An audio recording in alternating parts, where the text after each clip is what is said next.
This week's featured bet is brought to you by the all-new FanDuel Sportsbook at Bally's Atlantic City. UFC Fight Night on ESPN Saturday night. Heavyweights Andrei Arlovski versus Chase Sherman is plus 115 odds to end by knockout or TKO. Gambling problem? Call 1-800-GAMBLER. South Jersey's play-by-play home for the Eagles, Touchdown! Sixers, and Flyers. He scored! 97.3 ESPN, WENJ, WENJ HD Millville, Atlantic City, a Town Square media station. This is Game Night with Josh Hennig on 97.3 ESPN and the free mobile app. Now, live from the Matt Black Kia Studios. What a move! Here's Josh Hennig. Josh Hennig here on Game Night, a Friday edition on 97.3 ESPN and the 97.3 ESPN mobile app. As we are live at the Matt Black Kia Studios, hanging out with you. Of course, Matt Black Kia. Then we get you approved today. Matt Black Kia on the Black Horse Bike in Egg Harbor Township. Visit them online at mattblackkia.com. Got a lot to get into in just a little bit of time to do it. Of course, we got Sixers basketball tonight versus the Clippers right here on 97.3 ESPN. We'll get into all the details coming up about that with Kevin McCormick at 6:40 tonight. We got PFL CEO Peter Murray joining us coming up at 6:15. PFL returning to Atlantic City. They're going to be back at Ocean Resort Casino, so we'll get into details about that. And as always, you guys can join the conversation, 609-403-0970. By the way, we didn't get to announce it a little bit earlier before the end of the sports bet, but congratulations to Ryan Schiffler. He is the winner of a 4-pack of tickets to the Flyers game. We'll be giving out 3 more 4-packs tomorrow for Sunday's game versus the Islanders. So we gave away all the 4-packs today for Flyers Capitals tomorrow at 12:30. Tomorrow morning, Billy Schwein in the locker room, and then myself on Sports Bash Saturday. We will have 1 4-pack each hour for Flyers versus Islanders right here on 97.3 ESPN. So be sure to stay tuned for that if you want a chance to win more Flyers tickets. But we will get into the Sixers coming up with Kevin McCormick. But I got to also start with the Sixers because as we stand right now, as I look around the league, I'm hearing more and more discussions about who should or shouldn't be MVP. And, you know, the argument about MVP has always been a fascinating one to me. It's always been an argument that kind of comes down to your perspective on the league. It really comes down to your perspective on the sport, your perspective on what you think the V in MVP really means and what it stands for. And so when I look around the NBA and I see that, for example, you know, ESPN does their straw poll where Tim Bontemps goes out there and gets everybody to check in about who they're voting for MVP, and that Nikola Jokic gets 90 out of 100 plus votes, first place votes at least, and Joel Embiid only gets 5 first place votes. The more I'm convinced that the MVP vote is obviously fraudulent. You know, people vote for this award for all the wrong reasons.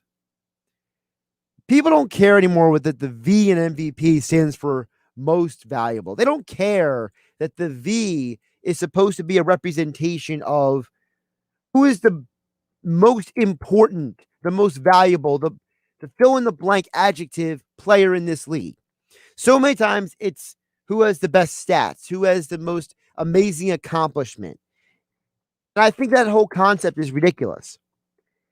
To me, valuable means if you take fill in the blank player off of their team, how does their team do? Do they fall apart or do they succeed? And a lot of times you look at the history of the MVP. The history of the MVP says that if you take Jordan off the Bulls and LeBron off the Cavs or the Heat or the Lakers or Giannis off the Bucks, those teams aren't doing squat.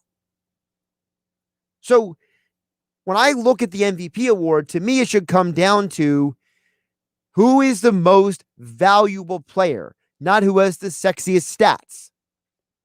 And the problem I have with Jokic is that people are only picking him because they don't want to pick one of the injured guys. Embiid's missed too many games. LeBron's missed too many games.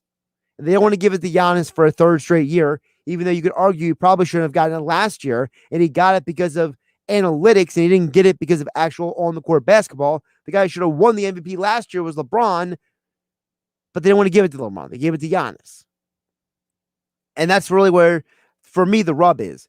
If you want to vote Jokic to be MVP, that's fine, but be honest about it. I was listening to different people talk in the last 48 hours about this. I went with Joel Embiid. He believes he should be MVP, right? Because he plays both ends of the court. And I don't blame him for that. I think that has to be factored in. You've heard people say that Embiid missed too many games, and the guy who missed the most games and won an MVP was Bill Walton. Ironically, Walton and Embiid play the same position. Walton and Embiid, easy for me to say, both have similar traits, except Embiid, on average, has played more minutes per season than Bill Walton did during his prime years in Portland, but it's still a similar concept. Super talented center who could dominate the game, who can't play a full season because of nagging injuries. Sound familiar? Same guy, same situation. History says you can give it to the big man who missed a bunch of games. Why is Embiid an exception? I think it's because people have a bias against Embiid. I think it comes down to the fact that people look at his injury history and they hang on to the concept of your availability is your best ability. People hang on to the concept that if you're not on the court playing, then you shouldn't be getting an award. And I think that concept, while it's valid in certain situations, it's not valid in every situation. It's a valid when you're talking about certain things like, should you give a guy a max contract?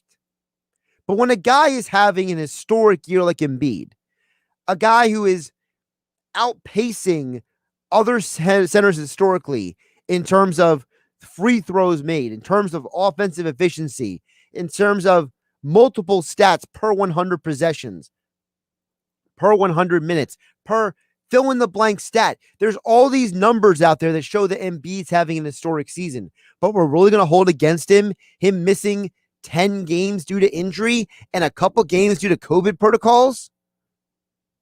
That feels a little weak, does it not? And I'm not trying to be biased to the Philly guy. Listen, I know people don't agree with me about this. When Embiid, people say he could have won the Rookie of the Year. Personally, I would have given the Rookie of the Year to Dario Saric. Why? Because Dario played more games that year. You gave it to Malcolm Brogdon, a guy who is barely a starter now. Now, Saric is barely a starter in the league now, too. So it doesn't matter who would have won the MVP between those, if there's a Rookie of the Year between those two. Rookie of the Year has a history of not even being a good player anyway. You know who's Rookie of the Year? Michael Carter-Williams. Where is he now? So Rookie of the Year is kind of an empty award anyway. It's a flash in the pan award, more so than a career-winning award. There's plenty of NBA superstars who have never won MVP, and I think their careers have gone just fine. So, to me, Embiid, I understand that that's where it starts, though. People, since that Rookie of the Year vote, has always held this against him. Whether they want to admit it publicly or not, they hold this against him. And you know what? I think it's ridiculous. It's the same kind of ridiculous that got Steph Curry a unanimous MVP award. He was the first guy to ever win unanimous MVP in a year where LeBron worked his tail off to elevate the Cavaliers to get back to the NBA Finals. But they gave it to Steph unanimously because people just didn't want to give it to LeBron. And LeBron took it personally and drugged the Cavs through thick and thin back to the NBA Finals. There's a long history of guys winning the award who probably shouldn't, like Karl Malone back in the late 90s. Should he have won both times? Probably not. But he did. Should Steve Nash have won that year that he did over Kobe? Probably not. Again, long history in the NBA of guys not winning MVPs. Just because it's happened in the past is not an excuse for why it should happen now. Remember, Bill Walton won an MVP and missed a ton of games.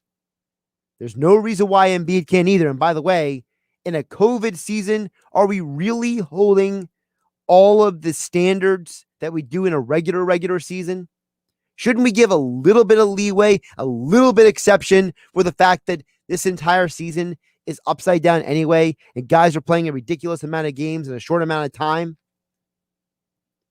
Joel Embiid should be the MVP, but Jokic is probably going to win it because some people just can't get over the fact that we live in a world where Joel Embiid may never play 82 games. He may never play 80 games in an 82-game season. Doesn't make him less valuable, doesn't make him less important, doesn't make him less impactful. Text board is open at 609-403-0973. Also, we are live on Facebook, YouTube, and Twitter, where you can watch the show here on 97.3 ESPN. We'll get to all your thoughts and comments a little bit later in the hour, but coming up next, we have PFL CEO Peter Murray. Yes, the head of PFL MMA sat down with me for an exclusive interview to talk about why they're coming back to Atlantic City, their COVID-19 protocols, and more. Plus, Kevin McCormick joins me at 6:40 live from the center as the Sixers get ready to play the Clippers tonight on 97.3 ESPN. Sixers Clippers after 7 p.m. tonight. Tom McGinnis on the call on your home for Sixers basketball, 97.3 ESPN. Don't forget the 97.3 ESPN mobile app. Customize your alerts now to get all of your updates on the Eagles, Phillies, Sixers, Flyers, breaking news, South Jersey High School sports, and more right there on the 97.3 ESPN mobile app, powered by First Bank of Seattle City. In this weekend's edition of The Locker Room with Billy Schwein, we will cover all the hot topics from the week. The Sixers stay atop of the East. The Phillies fall to 500. On Saturday's show, we'll meet a local product from Ocean City, New Jersey, Colin Felix, whose UMass team just won the Hockey Frozen Four, and give away Flyers tickets. Sunday, we'll review the weekend's results with our teams and talk with former Eagles quarterback Ron Jaworski about the upcoming NFL draft and the Eagles' potential picks. All the action starts every Saturday and Sunday from 10 a.m. to noon on 97.3 ESPN. On some models, excludes Corvette with GM financing, excludes prior sales. See dealer for details. It's Bennett Chevrolet's Spring into Savings Super Sale. This month, you'll get Bennett's famous GM supplier employee pricing on new Chevys, and you keep all the rebates up to a 25% discount on some models. There's no need to negotiate. Just get here and get your new Chevy at the GM supplier employee price, and you keep all the rebates up to a 25% discount. There's another way to save big with Bennett's available 0% financing. Plus, Bennett's paying a minimum $7,000 for any trade you can bring us, regardless of condition. That's a minimum $7,000 for any vehicle towards any pre-owned on our lot. Imagine how much more we'll pay for your good quality trade. And because our non-commissioned sales staff is paid on your satisfaction, not how much you spend, there's never any sales pressure and never any negotiating needed. No stress, no hassles, no haggles. Just your best car buying experience ever. Find new roads at Bennett Chevrolet, Egg Harbor Township, and BennettChevy.com.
When it comes to wings in the Delaware Valley, nobody beats the Piccalilli Inn. Enjoy ice-cold beer and their world-famous wings, tails, or ears on the Pick patio. Try new flavors like garlic parmesan, Jim Beam maple, or smoker. You'll see why people drive from all over for the Picks. World-famous wings and home-style favorites. Whether you're headed to or from the shore, for eat-in or take-out, make tonight the night. You visit the one, the only, the original Piccalilli Inn, Route 206, Chemung, New Jersey. For live music and specials, like them on Facebook. Mega Millions is giving you 240 million reasons to take a chance. That's a whole lot of millions. In Jersey, one mega chance could be all it takes. So take a chance on Mega Millions, because anything can happen in Jersey. You're listening to Game Night with Josh Hennig on 97.3 ESPN and the free mobile app. Josh Hennig here on Game Night on 97.3 ESPN. The PFL is returning to Atlantic City. That's right. The number 2 MMA organization in the world is back starting April 23rd to start their regular season. And joining us right now on the Bullbuck Hunter Hotline, Peter Murray, the CEO of PFL, joins us to talk about why Atlantic City, the protocols, the bubble. There's a lot that goes into this as they are going to be over at Ocean Resort. Pete, how you doing today? I'm okay, Josh. Thanks for having me. And we're excited to launch the season in Atlantic City at Ocean Casino Resort. We have great history in Atlantic City, so we're excited to be back. Right. You guys were there back in 2019. So it's obviously been a year since people have seen the PFL in action. So I think one of the biggest questions a lot of people out there want to know is, why did you choose Atlantic City? Because obviously you could have gone a lot of places, but why Atlantic City? Yeah, I'd say 3 reasons. Number one, we've had a great experience in the past in Atlantic City, staging PFL events. 2, Ocean Casino Resort is a world-class property, and they really rolled out the red carpet for the PFL to create our bubble, no different than the NBA's bubble, to keep our athletes safe and ensure we get the season in. And then I would say 3, Atlantic City has such great history in the fight game. You know, obviously boxing, and but there's been other MMA events there, so we like the legacy and a great fan base, of course. You mentioned about how Ocean Resort has really set things up for you guys to have this bubble. Give the audience an idea about what went into setting up that bubble with Ocean, because I think a lot of people want to know, like, is this something where the people get there and they can't leave, like you mentioned with the NBA? Is this an issue where maybe like with the NFL, where it was, hey, you only can leave the building and come back, but you can't go anywhere else? How restrictive is this bubble, and how did Ocean help you set this up? Yeah, so great question, Josh. So first and foremost, our events for the regular season, which are April through June, will be made for TV only, no fans. So it really is a studio production, which we'll have in their main venue, Ovation Hall. So that'll be our made for TV venue. It will look great live on ESPN, and obviously distributed throughout the world to 160 countries. So it's very operational. It's a production. And the Ocean Casino Resort ownership and management, they are up and running. They are obviously hosting guests throughout the property and the casino, et cetera.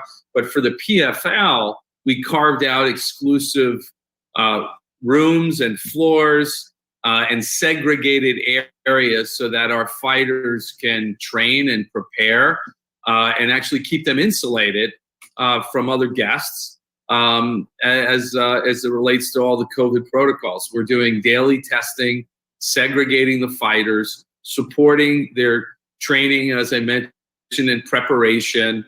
They have access to a world-class fitness center exclusively at the resort. We've set up a cage so they have access to create appointment-driven cage time for training, as well as personal mat spaces.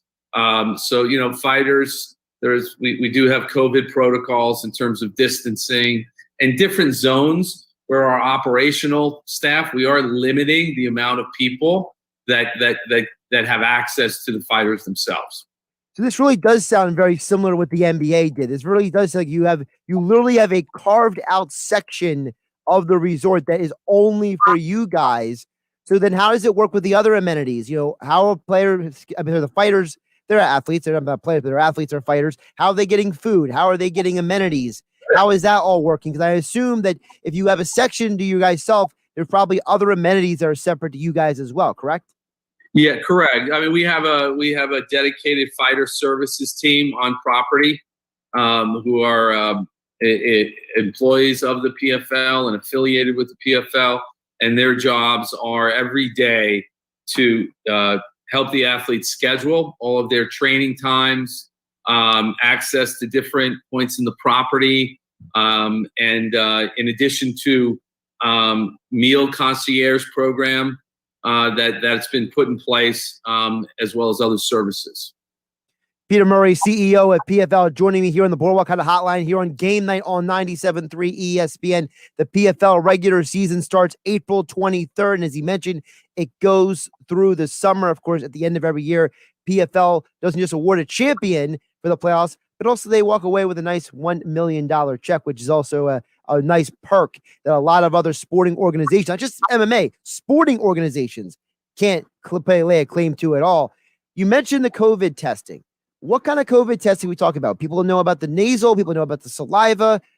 How does the COVID testing work for the fighters? Yeah, I'm not going to get into those specific protocols and details, but state-of-the-art testing that other sports leagues are using. You know, we had the benefit to learn of what's working and what's not in terms of bubble protocols, testing, and procedures. So all that's in place. Candidly, fighters before they get on a plane, you know, half of our fighters come from outside the U.S. We have 21 countries represented, if you will, on our roster.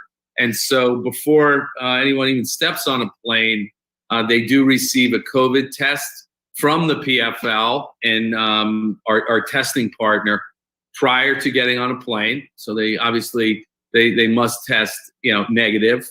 We test them when they get on the ground, and then they go into quarantine for a window of time, and then we open things up to get their training process underway. Now, you mentioned how you guys took a lot of things from other sports leagues and organizations. You kind of guys said, hey, this is what everyone else did. We're going to take the best of what everyone did. That's what it sounds like you're saying to me. So for you, was there anything that was brought to your attention by maybe fighters or their coaches or maybe your own staff that you said, hey, the other organizations could have done this, they didn't, we're going to do this as well? Were there any of those situations? Absolutely. Certainly within combat and MMA, we're very unique because we're the only organization in the world that presents MMA with a regular season playoff and a championship format, a season structure, again, similar to the NBA. And, some of the other organizations, they're promotions, they're one-off events. And you have many athletes still contracting, unfortunately, the virus, and it disrupts the event and their cards. However, it would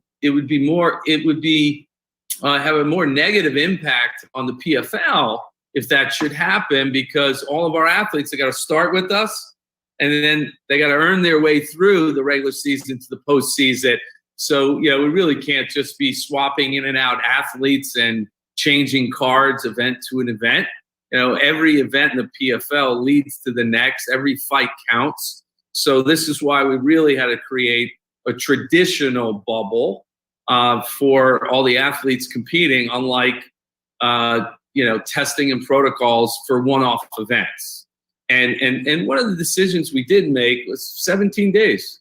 Right? Typically, our events, fighters don't report to the league, headquarters, if you will, and hotel, so 3 days before the event. And we're having them report 17 days before the event.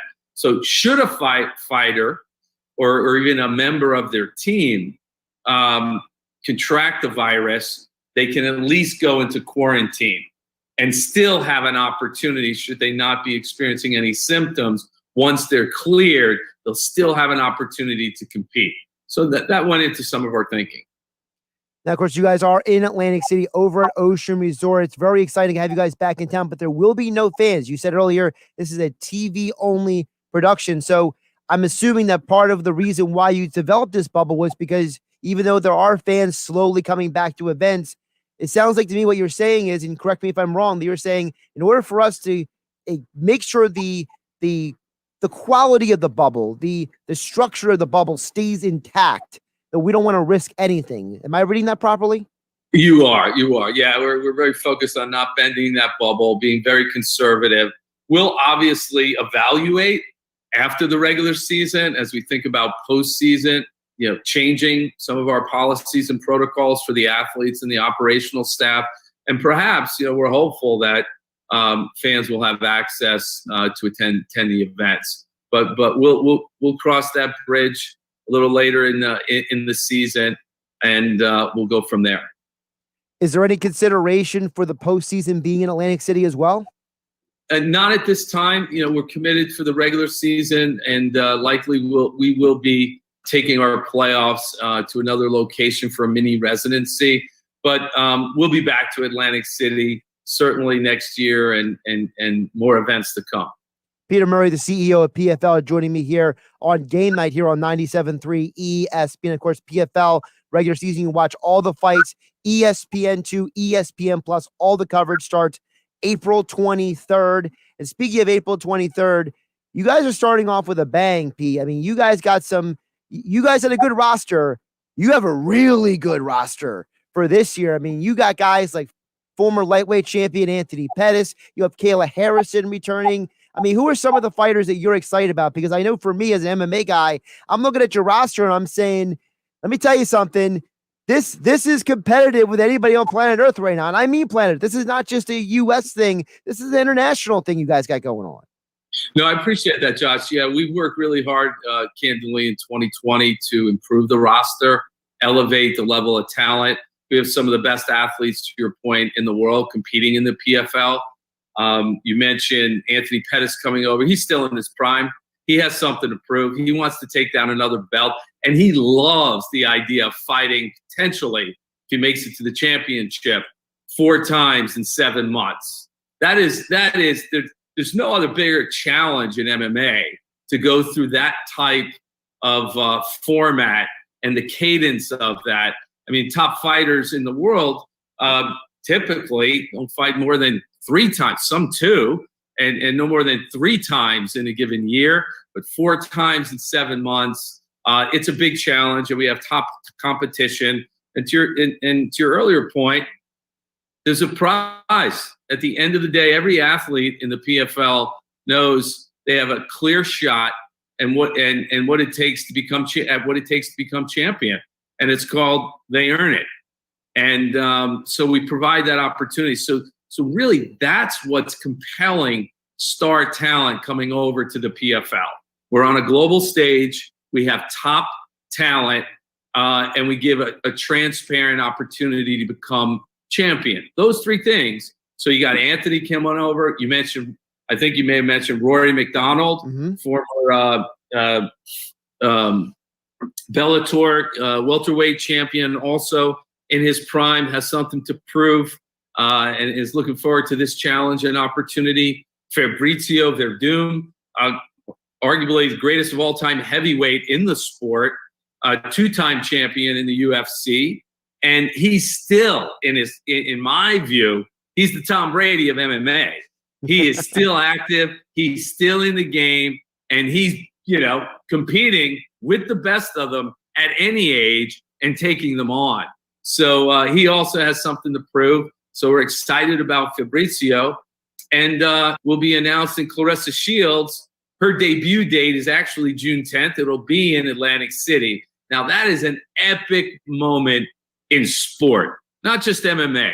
When you think about what Claressa Shields has accomplished as a 2-time Olympic gold medalist in boxing, the only man or woman to achieve that in USA boxing history, greatest woman of all time professional boxer with 4 belts, and now she's going to take on the sport of MMA with the PFL. Her debut will be June 10th in Atlantic City, and ESPN fans can expect a lot of original programming and promotional support behind that fight.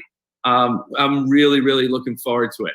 Yeah, speaking of that program on ESPN Plus, you guys got the series about Randy Couture and his career over on ESPN Plus. That's just a sample for those out there to give them an idea of what kind of programming you guys have with ESPN.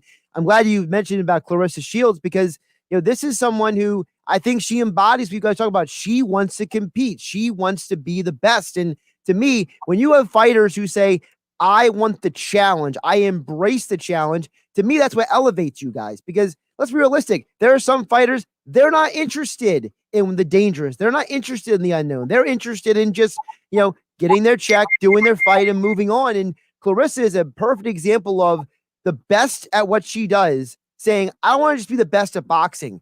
I want to be the best at boxing and MMA. And to me, as a fight fan, that's exciting. Yeah, no, I couldn't agree more, Josh. I had the opportunity to sign USA Boxing when I was at Under Armour. Claressa was on the team. And so I've really been following her journey for many years.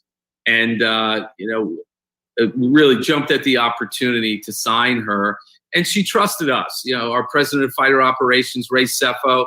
Ray is a former six-time world champion, K1 kickboxer. He's an athlete.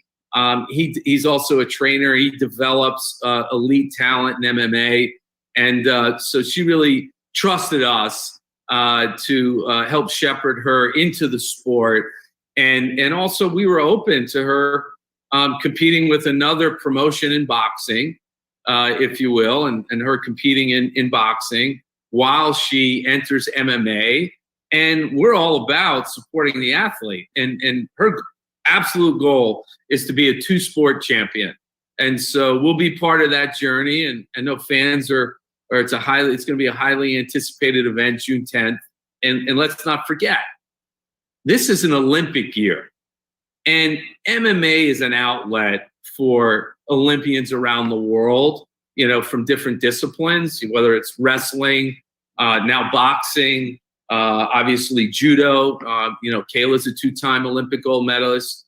And now she's number 3 in the world in MMA, number 1 in women's 155 weight class. She's 8-0, and she is yet to leave her mark on this sport. She's on a mission. So we're really excited to see Kayla get back into action. There's elevated talent, certainly on the women's roster beyond Claressa. And Claressa's not in the season yet. We're gonna be staging 2 fights for her, up to 2 fights this year. And then next year, in 2022, fans will have the opportunity to see Claressa enter into that season format, fighting 4 times, potentially over 7 months. Again, it's PFL. They start season on April 23rd. It goes through June. You mentioned June 10th for Claressa Shields. And of course, you can watch all the action on ESPN2, ESPN Plus. They're in Atlantic City. They're right in our backyard. They got the bubble. They're getting it all set up. Peter, we appreciate you jumping on as all guests on the Boardwalk Honda Hotline. You got it. I really appreciate it. And although we can't let fans in down in Atlantic City in the South Jersey area, but we know fans are going to be having their viewing parties and getting their fight on Friday night, April 23rd on ESPN for sure.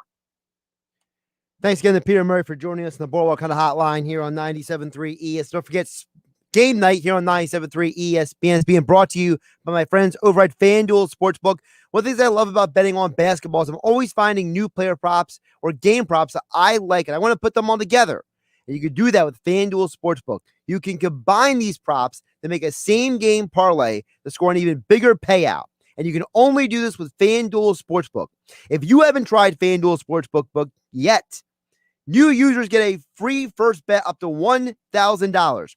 Just place a bet, and FanDuel will refund you up to $1,000 back in site credit if your first bet doesn't win. And new and existing users get up to $25 back in site credit each day if your parlay falls one leg short with same-game parlay insurance.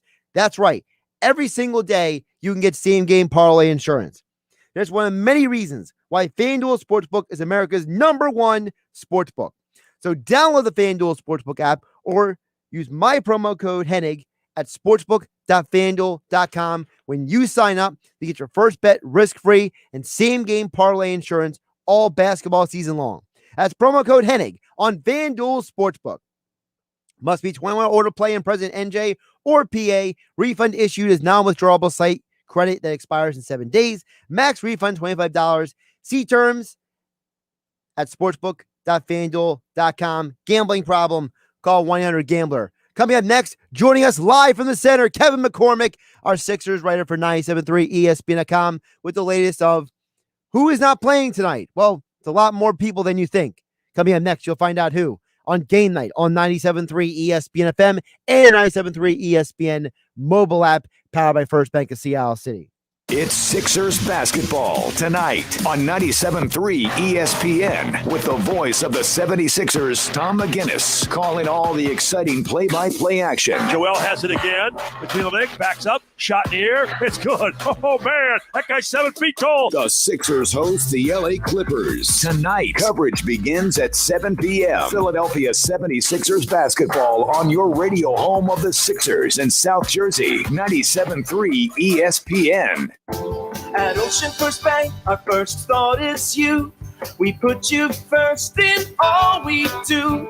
Community banking for a century. We treat you like your family. Whatever you need, whatever you dream, let's make it a reality. Ocean First Bank, putting you first. For nearly 120 years, we've offered our business lending customers the personal and professional integrity we demand for our own business. Your success is our success. Now, more than ever, it matters where you bank. Your business matters to us. Whatever you need, whatever you dream, let's make it a reality. Ocean First Bank, putting you first. Learn more at oceanfirst.com. Member FDIC, Equal Housing Opportunity Lender.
It's spring cleanup time at Sport Hyundai, and that means you can really clean up on a great Sport Hyundai SUV deal. For starters, there's 0% financing and no payments for 90 days. After that, very small payments, $174 for a Tucson SE. An equally well-equipped Santa Fe SEL is just $247. Cash up to $6,000. SUV payments from $174, 0% financing. Now's the time to clean up on a great Hyundai deal. Get offer details at sporthyundai.com, then come see us.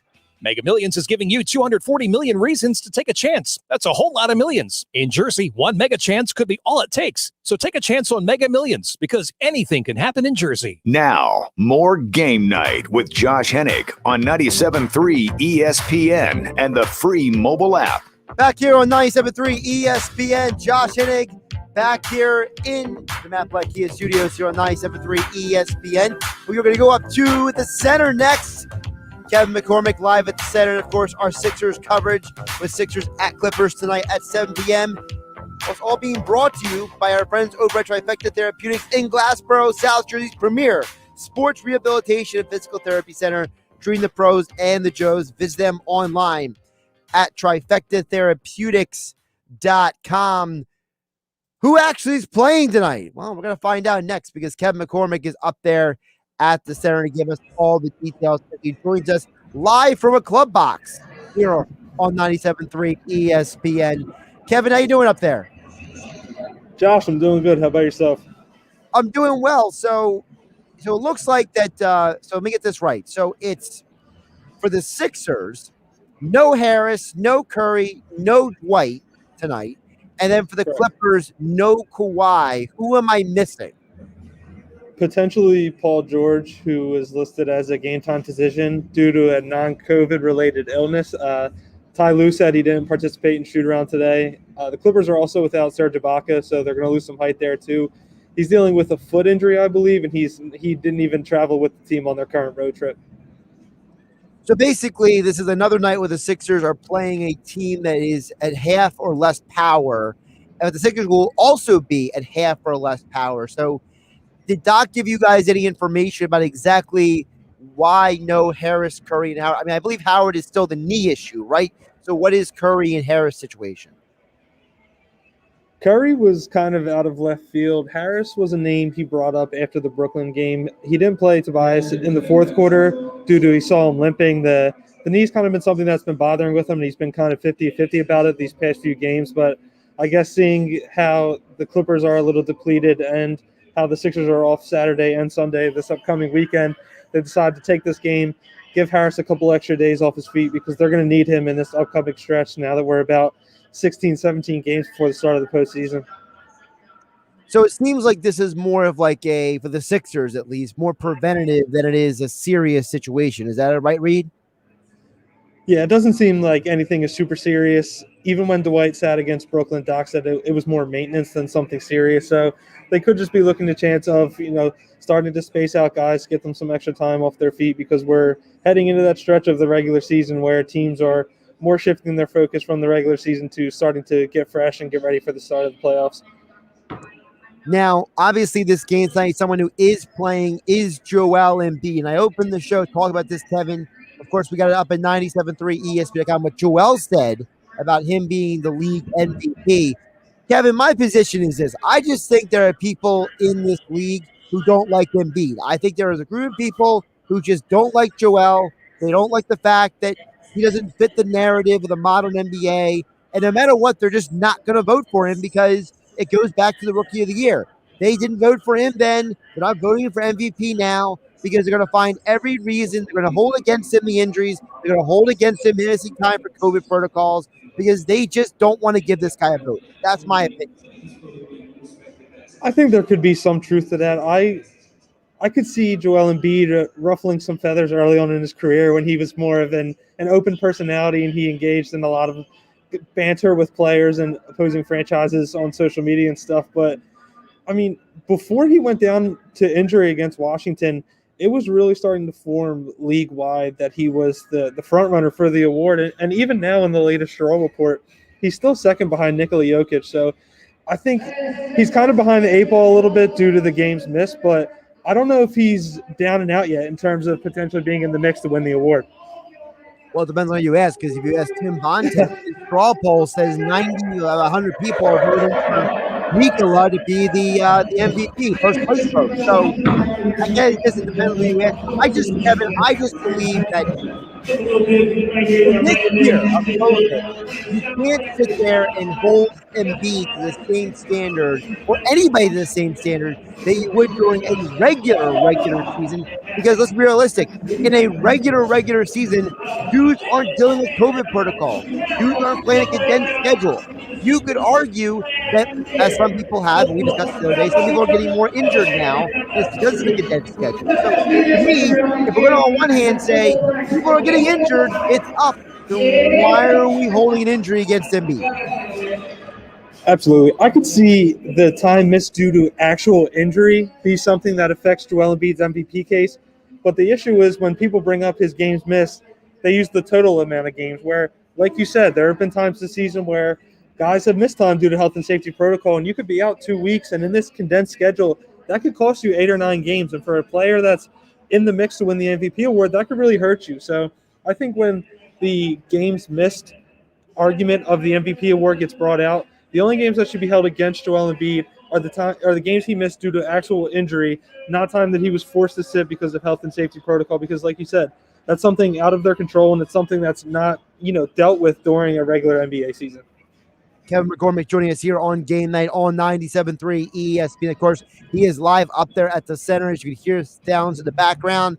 Sixers getting ready to play the Clippers tonight. No Tobias Harris, no Seth Curry, no Dwight Howard, which is bad for my fantasy basketball team. Of course, here on 97.3 ESPN at the top of the hour. Tom McGinnis on the call. Now, you mentioned the Sixers' upcoming schedule a little earlier, Kevin. They obviously have 2 games coming up against the Bucks. The Warriors game is an interesting game as well.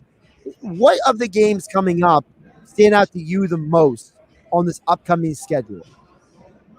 It would have to be that back-to-back with the Bucks, just because that is another team that's still working to try and jump up in the standings. So you could see a Bucks team and actually see them at their best, and it could potentially be used as a measuring stick, because the way the Eastern Conference is shaping up right now, depending on how the opposing seeds fall, the Sixers could potentially see the Bucks in a second-round series. So I think that mini-series is something that can be circled, just because that is one of your key threats in terms of making it all the way to the finals. So there'll be 2 games to really watch in on. And then another game that I kind of have circled is the upcoming game against Phoenix. Obviously, things did not go their way when they met in Phoenix. So I think that'll be a good game. Phoenix is still vying for a top spot in the Western Conference. So that could be a fun matchup where the Sixers try to look to even the score of what happened earlier in the season.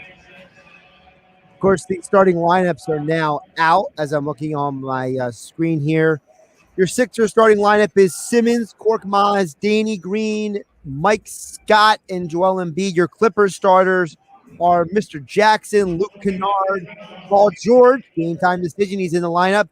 Morris, who, as you mentioned on Twitter, always seems to play well in Philadelphia, and Zubac, because that's exactly who's going to stop Embiid tonight. I'm going to focus on the Sixers lineup. Korkmaz in the lineup. Do we read anything into that in terms of maybe what Doc Rivers is thinking down the stretch of the season in terms of who's going to get playing time, who's not? I think Korkmaz has just been an easy plug and play with that starting lineup, simply because of his floor spacing ability and his ability to put the ball on the floor. His skill set mirrors Seth Curry's. He's not as skilled as a Seth Curry, but he provides a lot of what Seth Curry brings. So I think that one makes a lot of sense. And Doc has always talked about trying to keep things organic, keep things in rhythm. So it makes sense why he would keep a Shake Milton on the bench for a game like this, simply because he wants to keep him in rhythm of his rotation minutes, of him leading the second unit. So I would say that's arguably why he decided to opt to Korkmaz to start tonight as opposed to a Shake Milton. Now, if I'm reading this correctly, and again, I don't want to read overly into it, but it almost seems like if you read these lineups, the idea is that it's Danny Green who's going to have to guard Paul George. Listen, no offense to Danny Green. I think that's asking a little bit much of him, even though Paul George was a game-time decision. So do we have any concerns about how this game might go tonight? Because I know the Sixers, they're at the top of the Eastern Conference, but they got to keep winning to stay atop the Eastern Conference. So how difficult could this game with the Clippers be tonight? I don't know. I think it could still be a rather easy win. I think we still see a lot of Ben Simmons on Paul George tonight. You have a lot of length in that starting lineup with Danny Green and Furkan Korkmaz. So the two of them should be able to deal rather easily with Reggie Jackson and Luke Kennard. And when you're looking on the opposing side, like you said, Zubac is really their only answer for Joel Embiid. This Clippers roster being without Serge Ibaka, they have very little front court help. Outside of Ivica Zubac, the only player they have available over 6'8" is DeMarcus Cousins, who is here on a 10-day deal. So if Embiid can continue to maintain his aggressiveness and get the front court in foul trouble early, it could create a lot of size mismatches for Joel Embiid to do his thing in the post, to create driving lanes for Ben Simmons, Shake Milton, Furkan Korkmaz, later down the road. It's funny because when you think about the situation, I remember how many Sixer fans wanted the Sixers to sign DeMarcus Cousins, right? And now he might have a chance to have to eat him not signing with the Sixers by having to play Embiid tonight. So that might be a little funny situation tonight for Sixer fans in the building. By the way, how is the environment up there? I know a lot of people have been asking questions about what is it like to be at a Sixers game. Last night was the first time Laker fans are back in the building. Sixer fans have been back in the building for about 3-4 weeks now? Yeah, about that. Since they played the Spurs, I forget which day exactly it was, but yeah, about that 3.5 week mark. So what is it like up there with the limited fans? I would say it's a good vibe. A lot of the players and coaches have said it sounds like a packed stadium in here, and you do get that vibe when this team's rolling and they go on a run. This place, it still jumps like it used to. Obviously not to the magnitude of what a packed stadium used to look like, but even with limited fans, the home court advantage of Wells Fargo Center is still alive and well. He's Kevin McCormick. Follow him on Twitter, Kevin MCC NBA, here on 97.3 ESPN. Sixers versus Clippers tonight. Of course, no Tobias Harris, no Seth Curry, no Dwight Howard, no Kawhi Leonard, but they're still playing basketball. For all the coverage, Kevin McCormick has you covered. And Kevin, you have a fan watching on YouTube. I'm glad my fan club showed out. And as all guests, Kevin appeared on the Boardwalk Kind of Hotline. Kevin, enjoy the game tonight. Have a good weekend, my friend. All right, thanks, Josh. You too, man. Josh Hennig here on Game Night on 97.3 ESPN. Of course, our Sixers coverage being brought to you by Trifecta Therapeutics in Glassboro, South Jersey's premier sports rehabilitation and physical therapy center, treating the pros and the Joes. Visit them online at trifectatherapeutics.com. I'm going to get the feeling that tonight Embiid has another big night. I think it's very safe to say that if DeAndre Jordan couldn't slow him down the other night, except for about maybe like a 5-minute stretch, what is Zubac going to do tonight? Tom McGinnis on the call coming up next on 97.3 ESPN. I'll be back on the air tomorrow at 12 because Billy Schwein from 10 to noon and then myself at 12 o'clock, we will be giving away more Sixers 4-pack of tickets for you to go see the Islanders this Sunday at 6:30. So tune in tomorrow morning for Billy Schwein in the locker room. Sports Bash Saturday with yours truly, Josh Hennig at noon. It's your chance to win Sports Bash Cash up to $10,000. Enter the code words every day at 973ESPN.com or with the free mobile app. The more codes you enter, the more chances you have to win up to $10,000. Here's the Sports Bash Cash code word. Cream. CREAM. Cream. Enter it now on our website, 973ESPN.com, or use the free mobile app. Sports Bash Cash is brought to you by Jersey Shore Federal Credit Union for all your lending needs. Get the next Sports Bash Cash code word Monday morning at 9:55. It's Sports Bash Cash 10 times a day, every weekday at 55 after each hour from 9:55 a.m. to 6:55 p.m. Listen all day for your chance to win Sports Bash Cash up to $10,000.